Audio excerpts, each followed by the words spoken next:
Is your MyRogers app stuck on the loading screen? Don't worry, it's a common issue often caused by temporary file corruption or outdated app versions. Here's the quick fix. First, clear the app's cache.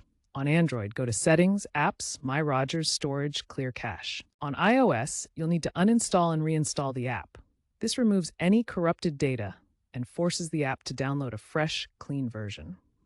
Make sure you have your login details handy. Clearing the cache is the usual fix, but a reinstall ensures you have the latest version, which often contains bug fixes that address loading issues. If the issue persists, check your internet connection and try again. The MyRogers app relies on cached data to load quickly. If this data becomes corrupted due to abrupt app closures or other issues, it can get stuck.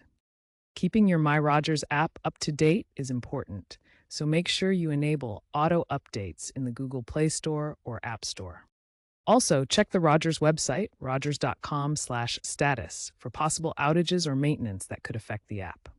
For optimal performance, consider clearing the app's cache monthly. If these steps don't work, contact Rogers support at 1-800-ROGERS for personalized assistance.